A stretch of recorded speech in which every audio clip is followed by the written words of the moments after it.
Can I sit in? Can I like just like hang out in the background or something? Oh, I think you would last 4 minutes before you got the fuck out. I think. I think we should test this. I think we can make it into we can do like we can see we can take over unders how many minutes. I think you're approaching this positively, and it's a punishment. No, I think it is approaching it from a fun content experiment perspective. One that we've never tried before. Eden, I appreciate your enthusiasm, your love. Again, like I think you are a strong-willed, driven individual. I give it a maximum of 4 minutes before you're like, okay, I think I'm going to go about my day. I appreciate the scientific jargon you slapped on there to make it sound really professional. But honestly, I don't know. I mean, I like the idea of an over-under, and I do think it would be an interesting experiment. But it's psychological torture. It's a trench full of shit. Like it's like that's what it is. You're just in a trench full of shit. I mean, I have a general idea of what you guys. A great product. I know. I feel like that's the magic. Is that you want to know how bad it is? You know what? That I appreciate. Actually, yeah. I mean, I've it's thought like for experiencing a train wreck. You know, many times about just releasing an unedited Cinephobe to the world. Boy. That is, I'm terrified to do that because I don't want people to run away. But also, certain people would be like, "Wow, I get it now." Like, you really actually do a good job. He does a lot. Look, Maze frustrates the fuck out of me at times on this podcast, but I always have to remember he's turning this into something cohesive, an amazing meal when it is just some it's like a salt. Challenge, yes. What's in the basket? There's some expired liver. There's salt, and it's like full of shit. And like half a rotten lemon. Like that's it. And all of a sudden you're like, wow, this lobster bisque is incredible. It's not lobster. Oh shit. That's just the background of our video. That's true. There's a lobster. Yeah, right. There's like a weird little translucent crab we have going on back there. I saw something where there's like 100 new species that they took out of some trench in the ocean that they didn't know about. Was that safe to take them out of that trench? I don't think it is. I don't think. Again, nature is always trying to kill us. Was this in Godzilla versus Kong or no? This is yes. It also did happen in Godzilla versus Kong, but that's besides the point. I saw this thing lately. There's this new monkey apparently. A baby there's a Kong? big lizard. There's a big lizard, and then there's a big monkey, and these are new species. It's a banger though. The new one is so ridiculous and so fun. Have to see it in theaters, or what do you? I don't think you have to see it in theaters, but it was a good theater experience for sure. Yeah. Okay. I mean, I liked the action movie experience in theaters because of just like the massiveness of it all. Like scale. Scale. That's the word I was looking for. No, I like massiveness of it all. Big That's monkey better. big. Big monkey big, yeah. Big monkey, big reptile. Well, that's interesting, like, because everyone kept telling me you've got to see Oppenheimer in theaters. You got to see it in theaters, and I did. I saw it at home, and I'm sure the explosion part is spoiler alert. I'm sure the explosion of the bomb. There was an explosion in Oppenheimer. Is incredible in like the 70 millimeter, all that. I'm sure it's unbelievable. At the same time, that's like 1% of the movie. Yeah. And the rest of it, I don't think needs to be in theater. So I'm glad I didn't see it. I'm glad I saw it at home. It also I was able to watch it in 2 sittings, which was massive. It's not Inception. Long ass movie. So I get that. But I do think, I mean, the main thing that I have decided the theater is good for is the sound. And so the sound in Oppenheimer in the theater, it's kind of constant because there's like all this like whirring and like, I guess it's supposed to be nuclear reactions or, experiments going on because there are these like interstitials that are basically like, they kind of look like a screensaver, but I think they're actually scientific experiments that they did for the movie. And so that kind of carries you in and out of each like the scene. Immersiveness feeling a little like it's like it adds to the immersion. It's a movie that's all talking except for the explosions. Yeah. And I wasn't disengaged at all. Like I was so engaged because of the editing and because of the sound. So I still thought it was worth it. I mean, I get it. You don't need to see it in 70 millimeter IMAX or whatever. Like it's fine. But now I still think a good sound system. Yeah. Mission Impossible, that was a definite need in theater experience. Oh no, like I said, that was like my appointment viewing. Like I was like, when Dead Reckoning came out, I was like, there's no chance I'm not seeing this in the theater. Like that's completely out of the question. Like, absolutely. All right, so we got to do this. So Zach, last night I texted you at 11 our time. Because a certain someone posted on Instagram Jordan wearing the 4-5. It was a meme. Spoiler alert. It was Amino Hassan. And why did he do that? I mean, it's useless. We're 4 hours in and he's already drunk. He's got to do something at 1 a.m. He's going to be drunk. Cinephobe is going to be at 1 a.m. and he's not going to be able to do it. Like, wait, are you kidding me? He's hammered. Drunkamine is back. You know what? We're behind the paywall, right? No, if you want, we can do a whole Patreon episode. I don't care. It's a Friday. I don't care. I'm not revealing anything specific, but I will tell you that I get a text from Amin last night at 9:00 asking me he's how on far the East Coast, by the way. So 11 a.m. is 2 a.m. for him. Wow. He says, "How far would you go for fraudulence?" Which means there's courtship happening. Yeah. Oh my God. He said he's pushing all the limits, and I, I'm joking around on whatever. I text him the GIF of Lindsay Lohan saying the limit does not exist. Just having some fun. Yeah. And then he says, definitely not egging him on or anything. No, he says, I'm debating whether telling you this is between me and you or saying this or saving this for the pod. And I said, what, like, you can't push past the limits and make it public, right? Like if you're asking me what's going, like how far can I go as a fraud, right? And then he said, upon literally 1 second of reflection, I absolutely cannot. And I laugh or whatever. And then he sends me a voice note that's like, no. I'm not saying like I can't say it to you or say it on the pod. I can't do it.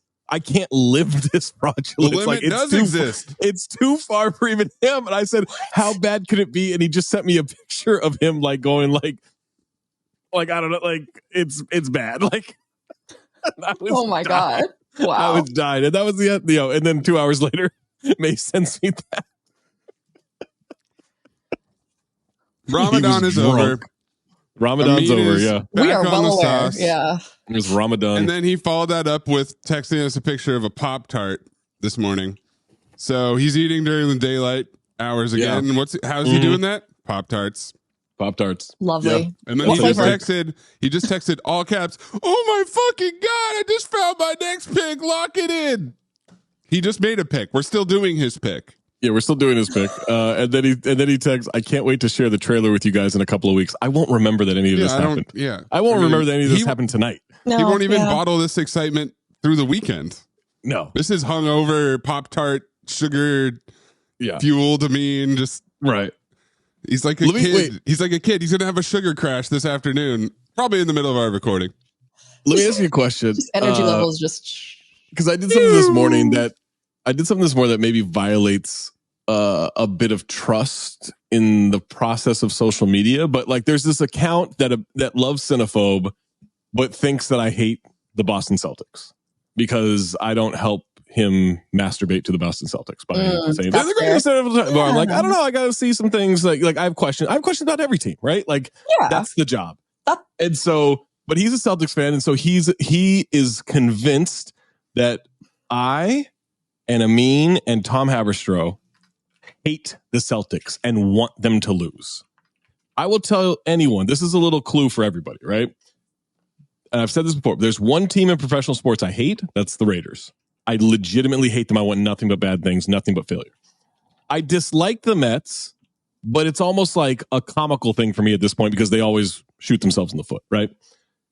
Any NBA team, I have no bias for or against because in my job, the most important thing to me is my vanity and being correct. That's right? the job. whether I'm correct or not. But no, but today, so many people like openly root for a team that they're covering and everything. And it drives me. It literally drives me crazy. That's not the job, actually. Yeah. Now, however, I do hate certain fan bases.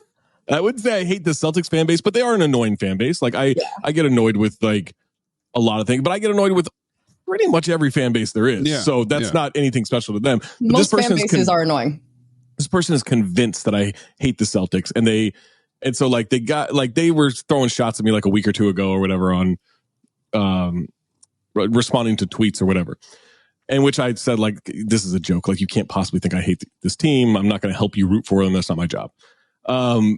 And so they had sent me a DM then like saying like, you obviously hate them, but I don't dislike you. I love your podcast, blah, blah, blah. Aww. But you have a clear bias, whatever. Yeah. I didn't respond. I didn't accept it, whatever, but I saw it. Yeah. So then today I tweeted out, or I retweeted a video of Larry David physically describing what Jalen Brunson does in Amazing. I just saw that. Yeah, and I'm just like, I love this man so much. He's trying to do like a fadeaway lefty shot. He tries to do like up in front of Rich Eisen and mimes it out. He can't describe it. He can't describe it. It's so funny. I love it. I love Larry David. I already missed the show. I'm gonna rewatch it like right away. Like Larry David is one of my favorites, right? I'm not alone in that. And so this person, a different person, responds with like caricature of himself, but to each their own. Meh. And I'm just like, what the fuck? Like, you don't need to comment. So I just all caps sarcastically, thank you for your contribution. This means so much. Whatever. Then this person who had sent me the DM and the Celtics fan and everything is like, do your comments add anything? Because I was like, your comment adds so much, right? Like, do your and then, but I've muted this person. Right. I've muted this person at this point. And so then someone else responds. So I see that they've sent this thing. Yeah. So then I just screenshot the DM and said, this person was telling me how much they liked me a week ago. Like, and I'm wondering, is that a faux pas? Should I not have done that? Is that to screenshot a DM that someone sends you and post it? Now, I just posted in a reply. I know Twitter algorithm's weird, so people can still see it, whatever. Weird right now, yeah. Yeah. But I'm wondering, like, was that too far? Was that too big of a dickhead move? No. For me to do? Because, I mean, there's one way to fight dickhead, and that's to be a dickhead back. Right. Well, that's the other thing. And I think they've 5 dudes. Oh my God. 5 dicks. Damn. I think they've sent me another DM since because it said, but I just rarely check my Twitter DMs. But I think that because now it says like I've got another new one. I'm sure that they sent something chastised. I haven't looked at it yet. But what do they want though? But what do they want from you? They want me to help them root for the Celtics. That's what they want. I just want to say I am still stuck on. I don't give him anything to jerk off to when it comes. I'm still stuck on that line. By the way, it is. I'm sorry. Like at this point, like I don't know why do you need me to love the Celtics or any team as much as you do? It's just go listen to Bill Simmons. I'm confused. Yeah. Seriously, there's more than enough platforms. Have you heard of The Ringer? There's a lot of Celtic masturbation on podcasts all across the country. And again, I think the Celtics are awesome. I just have questions. You podcast with Jay King. Exactly. Like, you podcast with Jay King every week, and you allow him to talk about the Celtics. Right. It's true. Yeah. It's because, by the way, like it's good conversation. Like they're good. They're interesting. Good. They're flawed. Like everything. Right. But what I want to say, like, I promise, like I'm not the best at this, but you random person are not going to be a bigger dick than I am. If you want to go this route, right? Like you're not going to win that. You're bringing a butter knife to a fucking gunfight. Like that's not going to work. Honest I'm way better at shit talking than you are. I'm not the best at it, but I know I'm better than this person. And so but I'm just like, can we just have fun and not take this shit personally and just like, oh, you hate, but no, I don't. But I don't like you. At this point, like I'll say that I don't like you. It's very aggressive for what it is. It's weird. Yeah, and I'm not saying you have to agree with me or disagree. You can be like, I think those questions that you have are bullshit. Look at what's fair. I still have them, but fair if you're all in. Yeah, I can give a fuck. That's fine. Believe in them. Don't believe them. I don't care if you do. I don't care if you agree with me. I don't care if you disagree with me. Like I offer up my opinion. But if you want to get into that like shit talking game, I'll post every fucking sad DM you've sent me. The crazy thing is, I feel like this is the physical embodiment of like social media commenting now. It's like weird, right? If you remember when we were growing up, it was all like, if you don't have anything nice to say, you can just not say anything. Like that's look at how Eden going back in my day. about like internet Play comments. The music, Mace. Half the time, I'm like, you could have just not said anything. Or, you know, I'm just like, it's, you are not like you said, especially when you're not actually adding anything constructive to the conversation in a meaningful way. It's just like, oh, I don't like this. Great. You don't like it. I didn't even know that. Like, I don't care if you like Larry David or not. I love him. Like, it does nothing. I used to get into this with like the in and out conversation or Marvel stuff, right? Like the Marvel movies don't do it for me. Yeah. And I realized at a certain point, I'm like, no one gives a fuck if I like him or not. I don't have to comment like this movie shit. Like, no one cares. Yeah. Right? Like, I don't have to go out there and seek out comments on social media and then reply and give my opinion on that. I can give my opinion on whatever. It was just when it was force fed to us and we were all on a call together that we were like, that's got to stop. It's got to be done. Right. Exactly. Like the in and out thing. I used to be like, why don't you like people who don't like in and out? That's fucking crazy. And now I'm like, good. Don't like it. Less line for me. Less line for me. Like, I'm in now. Good. I hope you hate it. I go to In and Out after bowling every other Monday at like 9:00, and that shit is popping. Hacked. They don't need you. Dude, I went at 12:30 the other day, in the afternoon. I went at 12:30 and there were like 3 cars in the line. That's it. And I genuinely thought, oh, I bet they're closed for some reason. Wrong, like it was just, I hit it at the right time and I was like, oh my God. Yeah. And then I saw the person out there taking orders. I was like, oh, like this is, I hit the jackpot. Like, this is the lottery. And it still hits every time. And I just don't care. It's the best. Yeah. Can we rewind though, Maze? You do bowling every Monday? He's a big bowling head.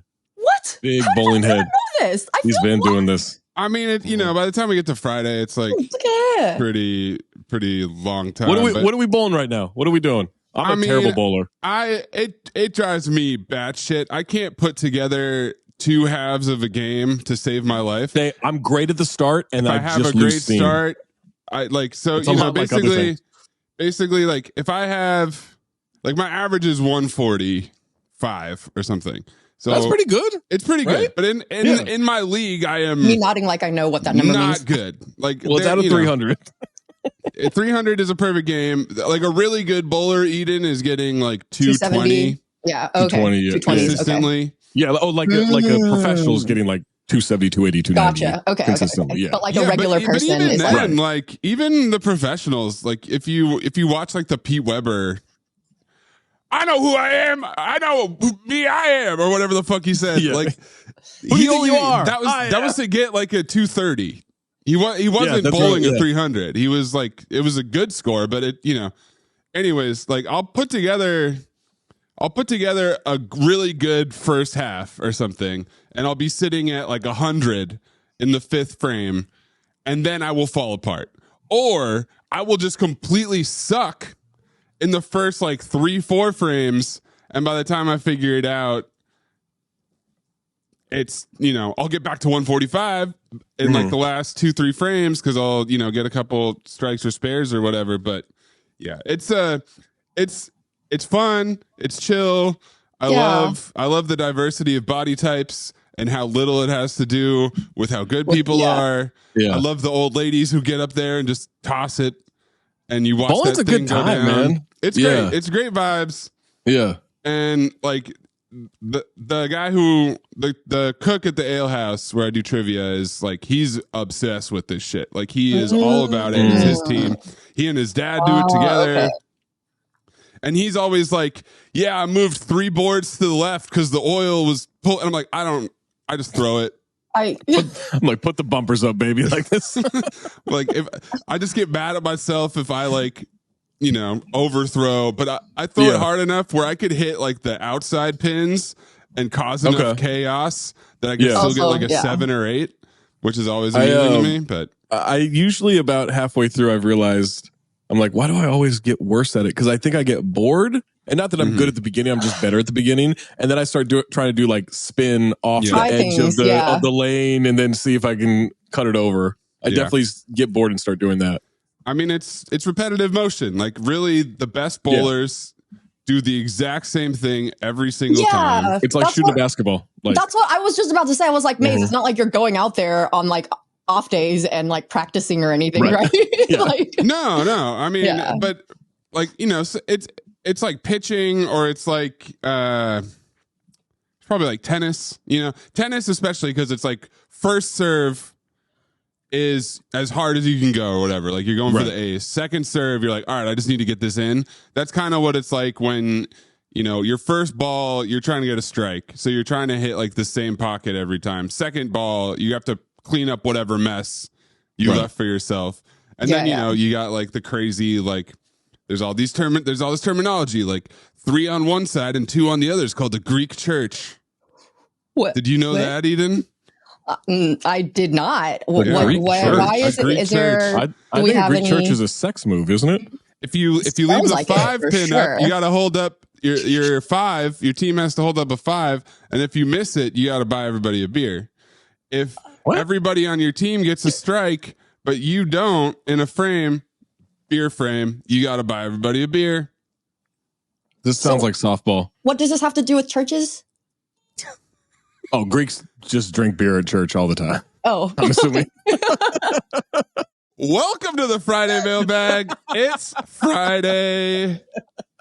This is our Greek church. It is. It's Zach. It's Eden. We got a whole bunch of questions in the bag this week. Chip Skylark, man, you want to get Remy Niscent? Eden, you wanna go back in time? Man, it's all about the memories, man. What is the cheapest beer/wine/liquor y'all drank when you were younger to save money? Oh, so obviously Natty Ice or Natty Light. That's, I think, the cheapest beer you can get. Even in my brokest days, I was like, please no. I never bought. Yeah, same. I never bought it, but it was always there. Yeah, it was always available. For sure. Wine, it would be $2 Chuck, or do like wine cooler, like what is the BJ's? What's the Strawberry Hill? No, not BJ's. Boone's but Farm? Boone's Farm? Yeah, Boone's Farm. That was gonna be my submission. Was Boone's Farm. Fucked up some Boone's Farm. I drank the whole Strawberry Hill, the entire one, and then liquor. There was. I don't know if it's a regular thing. Terrible, guys. No, it's actually kind of great, man. I kind of want some now. I might have some this weekend. Yo, let me know what the review is. Yes, I want to know if, like now that your taste buds are, you know. I don't think I've had it in 23 years. I think the last time I had it was 19. I was 19. I was like definitely college. Definitely during college. No, this is San Diego State. Early college also, before I started working part-time in college to pay for actual alcohol money. Mm-hmm. And then liquor. $3.99. Wow. So you guys, not affected by inflation, I see. Not at all. And so you guys know Pop-Off, right? Yes. Pop-Off is going to be on my list. Oh, yeah. Have you ever heard of Poppers? Like Whippets or? No, Poppers I mean, was a vodka below Pop-Off. It was kind of the similar branding in terms of like the label and everything. And then it only came in plastic bottles. They didn't have any glass bottles. It was about half the price of Pop-Off, if I remember correctly.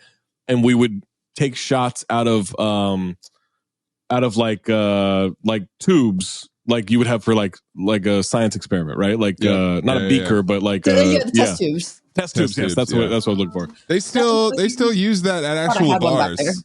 Yeah. By the way, do they? Oh, I didn't know that. Bourbon Street does them a lot because it's easy to carry on a rack. It's an easy tray. Yeah, it's got it's got the test tube holder, and some cocktail waitress will carry around brightly food coloring. It's like blue shots in one row, green in the next, red in the next. And they're like $5-6, and they really should not be, you know. Yeah, Poppers, man. Poppers vodka was vodka. It was essentially rubbing alcohol. It was so bad. So is the analogy sort of like the same as like say Old English and King Cobra for 40s? I don't even think it's that close. God. Okay. It was. It was. There was no chaser that would actually make it better either. It didn't matter what you mixed it with. It must have been like pure rubbing alcohol. It tasted like it. I'm sure that's the equivalent. Like I've never tasted pure rubbing alcohol before, but I've smelled it and it smelled the same. Did you ever have a Popper's Hard Ice, Zach? No. Woof. Oh my God, I didn't know that they upgraded. Smirnoff? Oh my God. What? Oh my God. I'm getting physically ill just looking at that picture. No, I think I just triggered my like gag reflex from all the times I've thrown up from drinking like Smirnoff. I'm supposed to go to a Dodger game tonight. I'm too sick now. I can't do it. Well, check it out, guys. There's Les Boissons Popper. Apparently it's French, I guess. There's no way when I was drinking it was French. Poppers. Here we go. Les Boissons Popper. Oh. Wow. No, this is way nicer than what I saw. A little rebranding, I see. Made in Quebec since 2002. Well, this was pre-2002, so no. Our quote liquid designers have managed to produce delicious coolers from barley. I don't like the term liquid designers. I don't like it either. I don't like that they put it in quotes. All right, so pop off for sure. I remember, so I had a fake ID freshman year, and I would drive down to the Safeway in a zip car. Did you guys ever have zip cars? It was like I know what they are. Yeah, it was like you sign up for Zip Car and you can like rent a car for an hour. Oh, I know. Yeah. Oh, okay. I know the concept. Yeah. So there was one on campus. So that was the whole thing. Was like you could reserve the Zip Car on campus. You could take it to go do whatever. Or it was either I took a Zip Car or like somebody who had a car would drive me. Mm-hmm. And so I would go on these booze runs for like 15 people. Because you were too tall to be too young. Yeah. Yeah, and it was like, you got your fake ID and you just kind of, you go to Safeway. I would go to Safeway and do it. They just scan it. They didn't like they don't go even too check. hard on it. Yeah. So I remember I would get jugs of Carlo Rossi wine. Oh, no. Which is absolute dog shit. So is that worse than box wine? Like It's worse than Frenzia. I would rather Frenzia than it is so like bad. I mean, how big is this shit? It's They're like fucking huge jugs. Like a gallon? Yeah. I'm imagining like a gallon of like milk, like a jug of like milk. I mean, I think it's bigger, but it's 4 liters, glass, right? 4 liters. It's glass. Okay. But yes, Carlo Rossi wine, the creamium wine. You felt a little like a pirate. Ah. Yeah. Little Handle is doing a lot of work there for you. It's doing a lot of work. Oh my God. This it's like kind of like a growler, but like bigger. Yeah. Weirdly This was shaped. a bad decision. I'd get a lot of $16 for that? Over 4 liters. $4 a liter. That's insane. Yeah. Suck on that, Strawberry Hill. Yeah. That's why you gotta go bang for your buck. Pop off for sure. And then have you guys ever heard of Sailor Jerry? Yeah. Oh. Yes. So Sailor Jerry was Captain Morgan's boozier, like very third terrible cousin.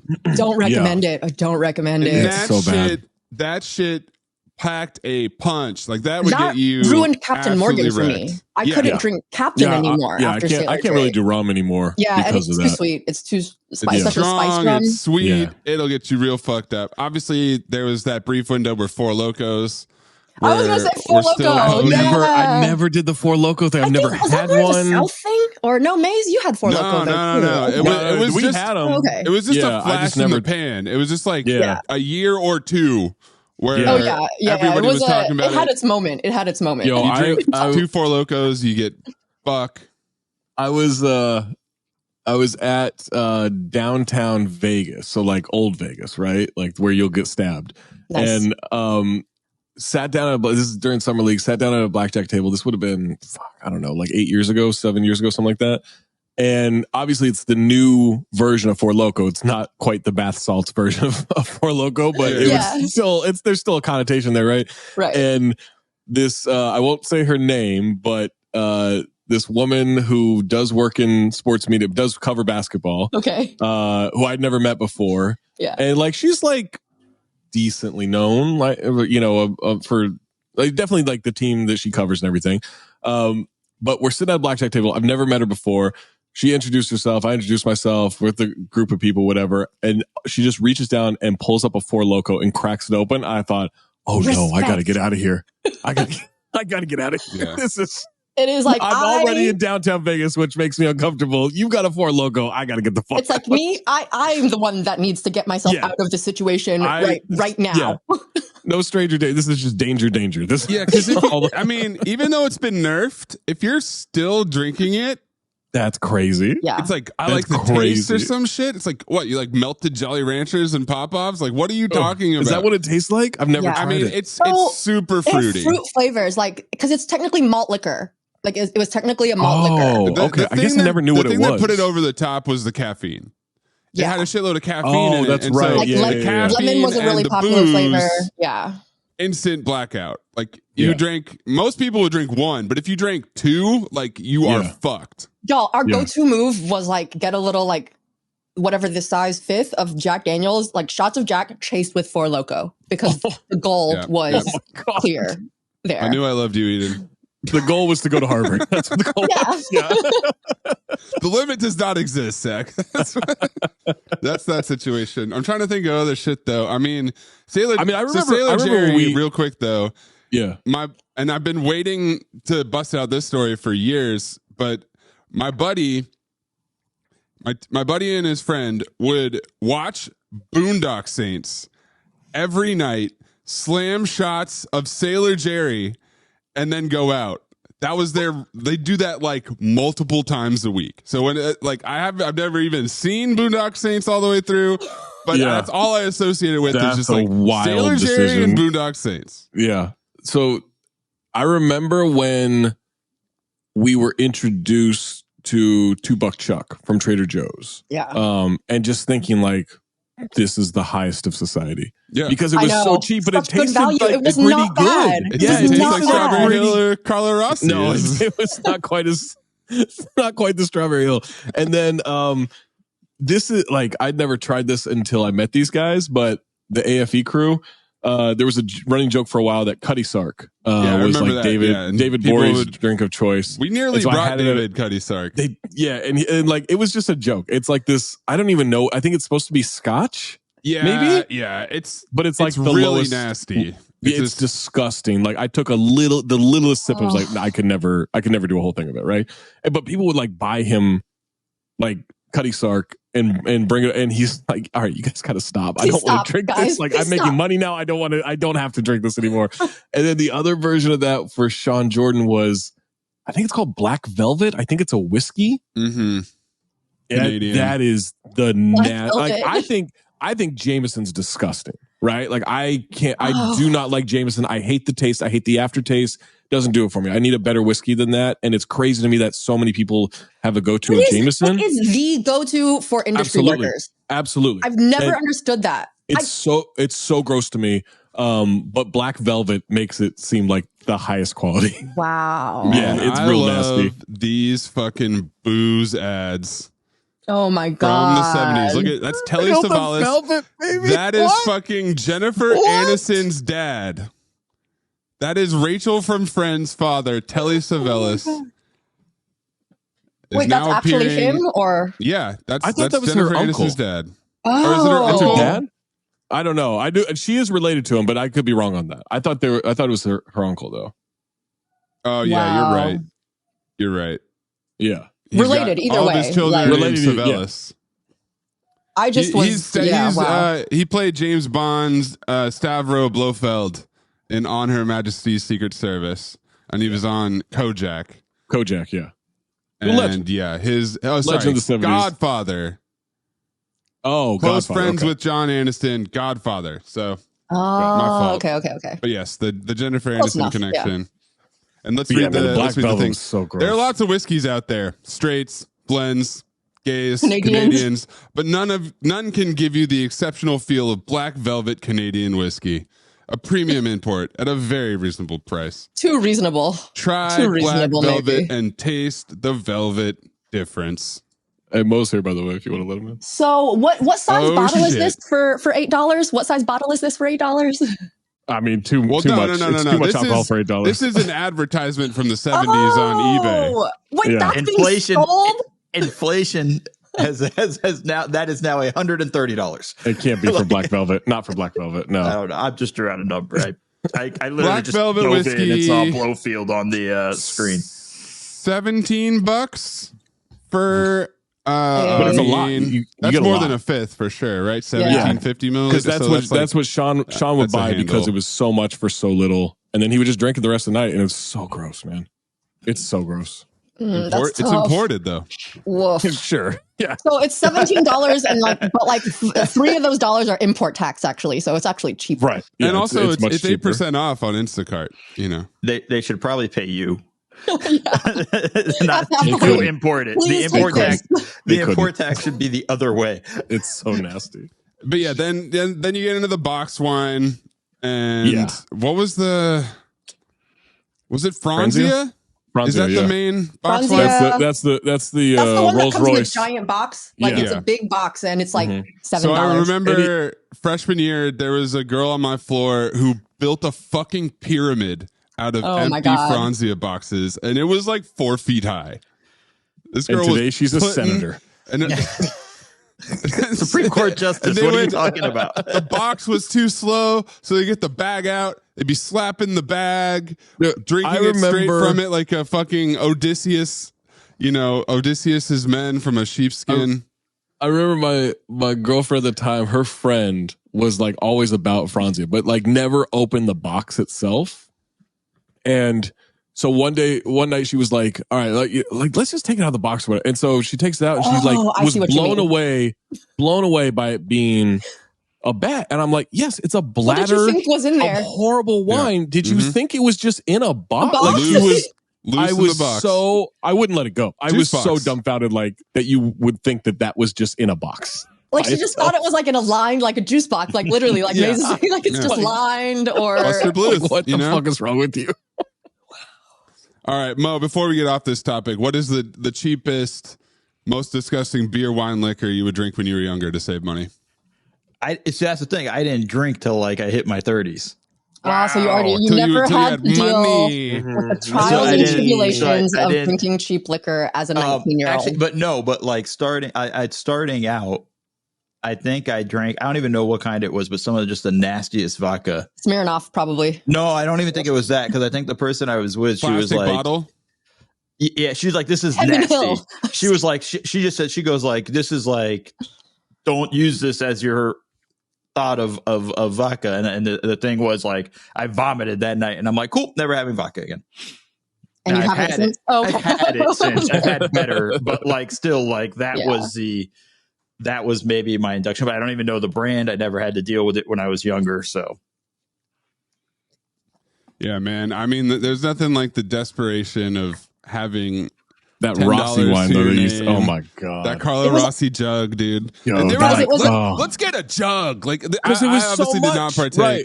That's what I'm saying. It's about efficiency back then. It was not about the taste. We had a goal we were trying to accomplish, and we accomplished those goals. We did. That was the problem. Detriment, actually. That was the problem with the Poppers vodka is it came in a giant plastic jug. It was like just this. And so they're like, oh, it's a handle. I'm like, that's not really it's plastic. It's not a handle. I'm sorry. Like, it's just not. And then there was the jungle juice. Did you guys ever make jungle juice? Oh, yeah. Oh, for sure. Yeah. Until far later in life than we should have. Yeah. For sure. Well, it's just pink lemonade. Who doesn't love Everclear? It's just whatever handles you can get a hand on, a 30 rack of beer. Yeah. Pink lemonade powder or fruit punch powder or Kool-Aid. Yeah, Hawaiian sometimes punch Kool-Aid. was our move. Hawaiian punch was big. Yeah. I mean, it was basically just, God damn it, Mo. There was a there's this place. You gonna tell me why didn't I drink when I was younger? No, I was gonna say, why did you have to join during this conversation to just be a giant buzzkill? That's what I do. Ask Zach every time I go anywhere I go. That's what do you think is going to happen at the wedding when I show up?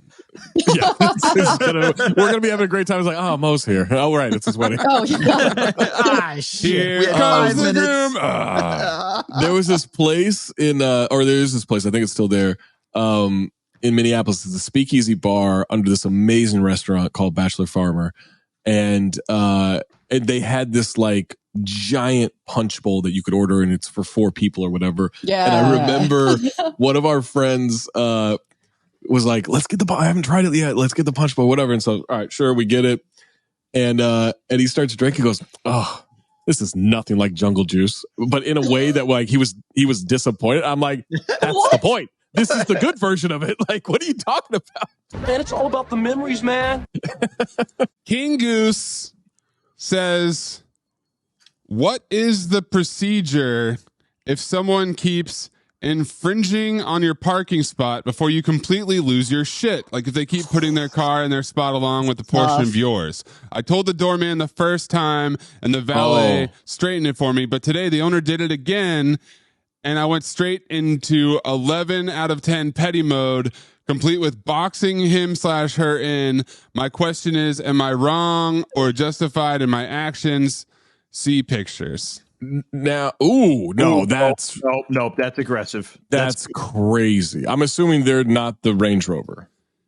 Yeah, I think that they are the Mercedes. Let me see if there's any more. By the way, I think what he's saying by boxing them in is by parking so close that they can't get into the driver's side door. Right. Actually, we have that problem here at Jamie's place with the tandem parking. The guy next to her, he doesn't cross the line, but he parks so close to it that it's like we have to really compensate to make sure when we're parking and backing into the spot. It absolutely drives me insane. And every time I see him, I feel like I should say something, but he's also not over the line, so I can't. You could be like, hey man, like it's just a little easier if you wouldn't mind. Yeah. This is egregious though. Like that's this over the line. Yeah. Yo, this is crazy. This is a fight. This is like you got to say. I might wait for them. Thing. Yeah, if I had time. I mean, if I had time, I would try to. I'm sitting on their car as I wait. Yeah, just sitting on their hood like a little, like, drinking a little black velvet, drinking Carlo Rossi. I might just sprawl across that thing, man. Like, no, that's crazy. Part of me wonders, and you can't really see it over there, but like, all right, did the other car on the other side of them park like an asshole? So then they had to park like that, but that is at an angle in a way where clearly they didn't give a fuck. And like repeat offender. Also, that's the thing is that it's a consistent parking spot. It's not like a random King spot Goose on the street is or whatever. 100% in the right here. Yeah. That is rage inducing, and I would definitely either leave a note or if I had to, I would absolutely wait or tell the people that like that's that's ridiculous. That can't happen. If there's a valet, like I would say like can you give them my number? Like find a way to talk to them one-on-one. Be like you're 100%. You're embarrassing yourself. But then also, who does that? They're probably an asshole. So like trying to reason with them isn't really necessarily going to work. That's not necessarily a guarantee. The first week I lived here, might even been the first day I was in this place.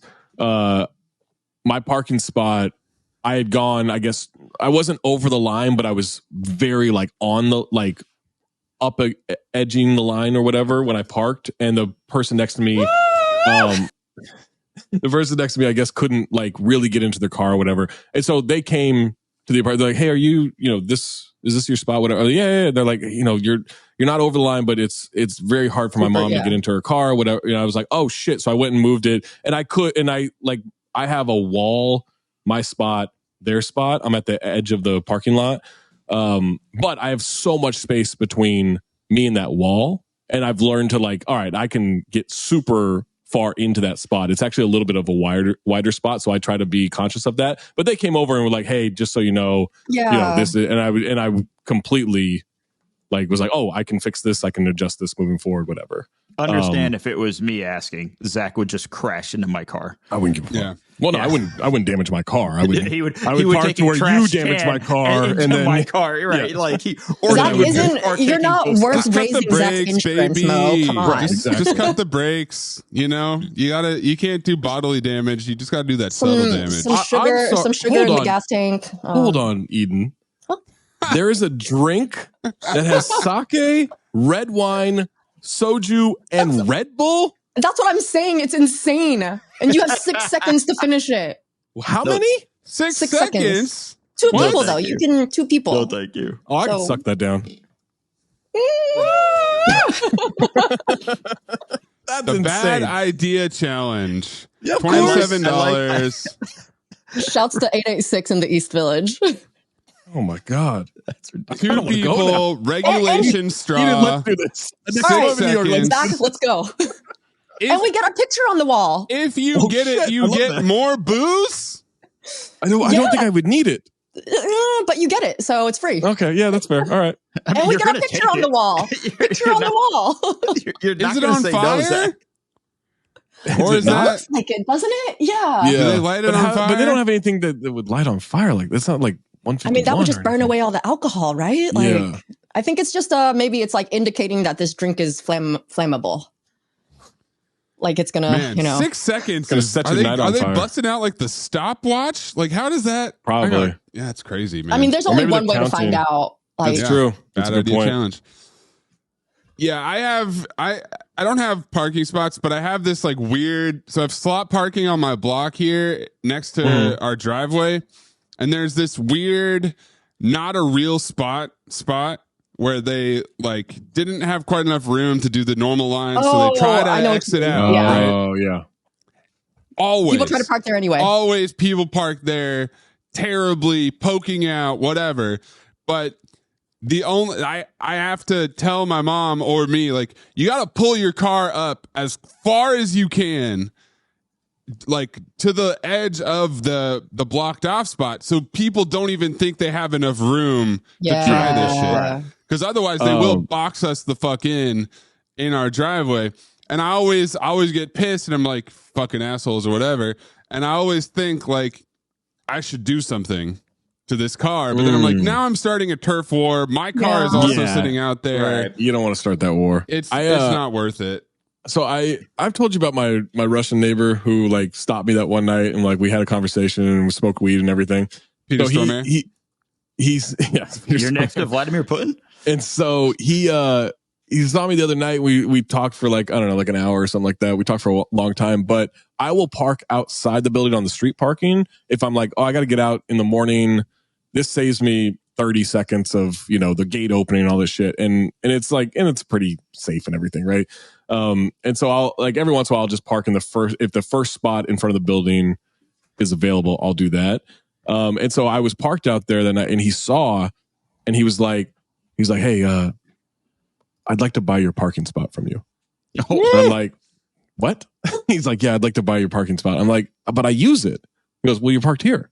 I'm like, yeah, right now I'm parked here, but I park my parking spot like 80% of the time. He goes, I've noticed you parked out here a lot. I'm like, not a lot, but not enough to where I want to fight for that spot all the time. Yeah. Like I will take that spot if it's available. But yeah, he was like, no, I'll buy it. I have 3 spots in the lot. I'm like, I don't care if you have all the spots but mine. Like, I don't. What is he up to? But that's where you have to go. Like the first thing he is trying to own the lot, but you have to just ask him like, what is the price?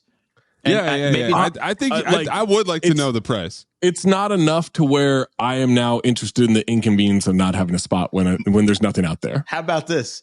Are you interested in leasing the spot? Yeah, monthly. Get a monthly income with this. I even told him, I was like, look, if you see me parked out there, you can park in the spot if you want. Like, but no, like I'm not just going to give it like, or let you park. Like that's crazy to me. Well, but it sounds like I'm all about it. I'm all about convenience. It sounds like when, some menacing organization is trying to buy up a bunch of houses so they can like knock it down and build a highway or some shit. Absolutely. What does he have planned for the garage? What's even funnier is it's not even like if you're thinking like he's going to buy out the parking lot to sell parking spaces like to people throughout the course. Because there's nothing near Zach that would you. It's not like it's near a stadium or anything like that. There's like there's nothing there. There's nothing. Yeah.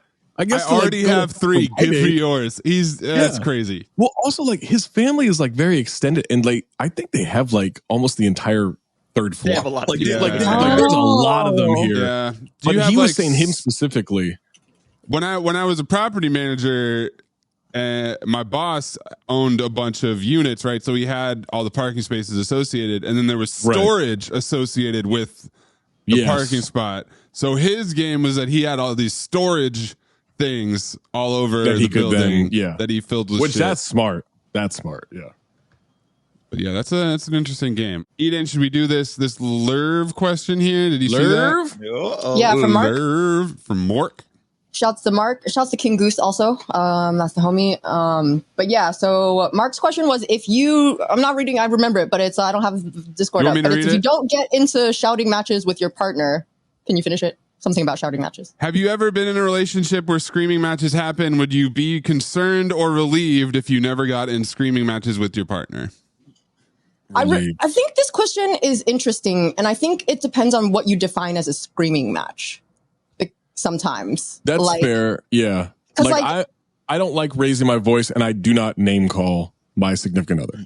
Like I won't be like you're such a bitch or anything. I fully and that is not always reciprocated. Like there is definitely women I've dated that do the opposite. But I do believe like you have to keep some respect and decorum even when you're super upset. Like I try, like I'll raise my voice every once in a while, but I do try to keep that in check. And like the screaming matches, like I've never been involved in that. That's crazy to me. Yeah, so I would say the way I'm thinking of a screaming match in my head is the actual literal definition of a screaming match. Like you guys are actually shouting at each other. Yeah. And I'm going to go with that's a no for me. Like, I mean, I have had that before and it was a totally toxic situation because like Zach said, even if you are having a heated discussion with someone and there's some working through and getting through to the other person that has to be done, there's always a way to do it without screaming at each other. Now, I think there's when I was talking about how you define screaming, I'm like, sometimes if I get heated in the moment, I can get very animated and start talking really fast. And like, it could be perceived as aggressive, but I would say that it's still a bit of a stretch to be seen as like screaming. But actually, if it comes to an actual conflict, I am not as, I feel like I'm a little bit more like you, Zach, where it's like, I realize that this is something that I care a lot about and that I need to hold my shit together if I want to get through to the other person. So yeah, I'm also a believer in like, once you cross that line, you're like calling that person, I then like, that's just in my head now of like, okay, so that's what you think of me when you're upset. Right. Yeah. Which is, I don't know if that's a healthy way of viewing it, but that stuff I don't forget. Yeah. You know, and I would assume like if I start calling you a bitch or something like that every time we're mad at each other, you are also going to now think like, that's that's coming. Yeah. And I don't think that's healthy.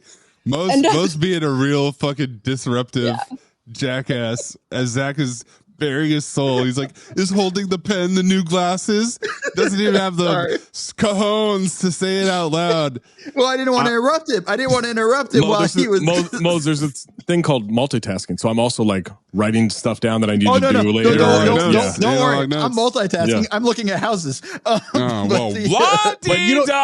Jesus. But here's the crazy thing. Here's the crazy thing is we didn't disrupt you while you were looking at houses, did we? I didn't.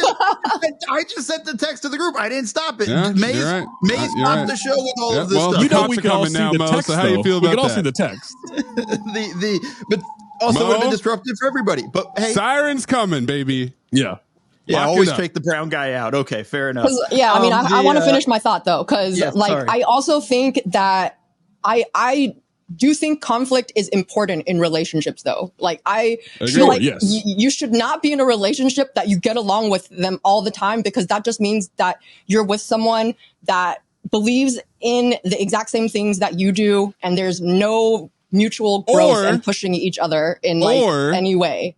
You're not being honest. And you guys are both like walking on eggshells and like afraid to say what you really think or feel or whatever. Yeah. I was gonna say that as a tall man, I have been accused of shouting quite often. But you just have to get your voice down there. You do have a booming voice. And that shit pisses me off so much because I'm like, you guys are shouting. I can show you shouting. Nothing drives me crazier than someone going, well, you're yelling at me. And I'm like, voice. You'll know when I'm yelling. Like, trust me, this is not yelling. None of this is yelling. I'm in a 6. Like, we're not even close. Like, this is a 3 right now. Trust me, this is not yelling. Now, I've never gotten into the shouting match. But the lower your voice when they tell you to lower your voice, and it's like, no, that's when I'm like, no. Now I want to shout. Yeah, now we're going up. Let me show you what my voice when I'm off. But like, yeah, the shouting match stuff when you're in an argument with your significant other is it doesn't seem healthy. Now everybody's different and all that stuff, but I'm with Zach. none of the name calling, none of that stuff. And I'm Eden, you're right. Like, you got to have, there's going to be arguments. There's going to be conflict with those things. But it's about finding healthy ways to deal with it. Yeah. That's the most important thing. And you got to find a way. I mean, to be honest, like Jamie and I had a conversation early about like, well, when you're mad, like, how do you express it? How do you argue, you know, and going back and forth and that stuff. And, you know, so it's kind of figuring that stuff out in that balance. But yeah, it's definitely not a shouting match sort of situation or anything like that. And it just doesn't seem helpful. It's not an effective form of communication for anyone involved. So yeah, if you're getting into regular shouting matches, I would say maybe do a little bit of self-reflection. Well, yeah. I think the most important thing is how you handle it after the fact. Yeah. Right. Like, sure, do you when you calm down, do you address it? Do you go back? Do you reflect on what happened? Yeah. Or do you just like move on and then have another shouting match again later? Yeah.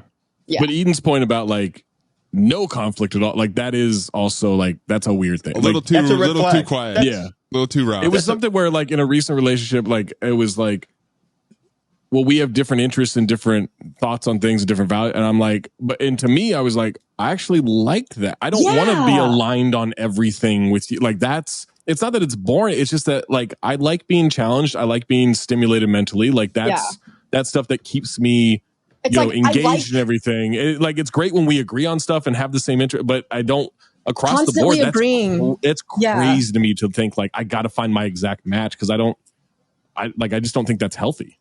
Yeah, I like to be appropriately challenged because otherwise, you're not growing as a person, and it's just, that's called stagnation, and that's not cool. Yeah. All right, we do have to do a shortened mailbag today, but we got one last quick hitter here. Anton says, "Jigsaw puzzle, dill or no dill?" Dill. But like I want like at least like 500 pieces like it's minimum. Gotta be a lot. Yeah, it's gotta be worth it. Yeah. I even say like you gotta go 1,000. Yeah, I wanted to say 1,000, but I actually couldn't remember like what it looked like. So I was like, we're gonna have this horrible drink concoction and then have do a puzzle, 1,000-person puzzle at this bar. That's gonna be recorded and put on the Patreon. Yep.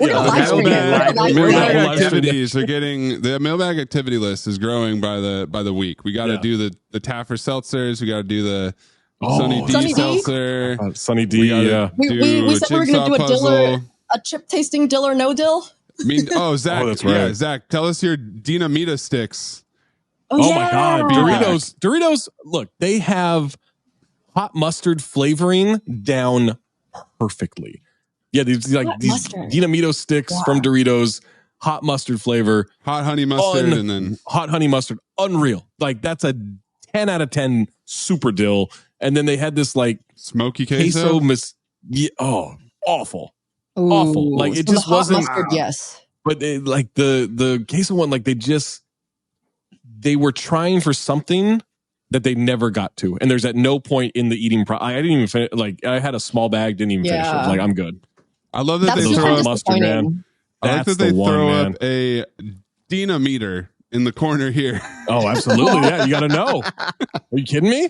All chips should have a Dinameter. This is a medium Dinameter chip. And then the smoky queso it's not spicy one. At all. Like there's a little bit of like a horseradish wasabi-esque, heat to heat is even the wrong word, but whatever that sensation is. I said pinch, but that's not quite right either. Yeah. Oh wow! Look at bite. I think look, the Dinameter is still only a little bit up. It's still in the medium for the smoky chili queso. If the Dinameter was measuring disgustingness, it'd be all the way through. There's also a tangy, fiery lime. So there's more Dinameters. All of these are medium though. What's in the hot section of the Dinameter? I don't know. The just like it's literally a stick of fire. It's literally dynamite. That's what the last one is. It's literal dynamite. Yeah. Jigsaw puzzle. So are you guys doing them like over a week, over a couple weeks? What's the thought process there? Yeah, I think it's probably like you got to get it done in a week, right? It's been a minute for me, but yeah, I used to do them with like my friend, one of my best friends back in New Orleans a lot, and we would just like lay it out, and it I mean, if you're feeling squirrely, you can get it done in a night. Yeah, like sometimes we would make like really good progress in like just one session. It's like we'd get the full frame and like maybe like a third of the rest of it. Like You got to be high or drunk though. You like doing it as a team? I was gonna say, if I was someone that partook in smoking, like that might be the move. Is to Do you do it, or you do it like people they do it like backwards, right? Or they like upside. Corner, like the edges. You got to do edges first.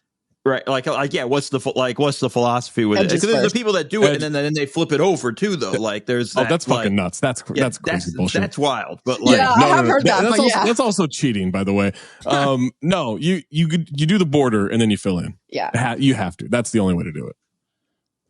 Too chaotic otherwise. That is going to do it for us this week on the mailbag. Sorry, Paul Bull. I promise that we will talk about Shogun at some point. He really wants us to talk about Shogun. I still gotta watch that. I will watch that next week. I have to watch it too. It's good. 8th episode has aired this week. There's 2 more. I believe it is a one and done season show, but I'm really enjoying it. It is a damn good show. We will talk. We'll get it done before the finale. Yeah, we got a couple weeks to get that done. And even if you guys are like catching up after the fact, it doesn't matter. But for Mo, for Eden, for Zach, I'm Anthony. We'll catch you next time on the mailbag. Keep those questions coming.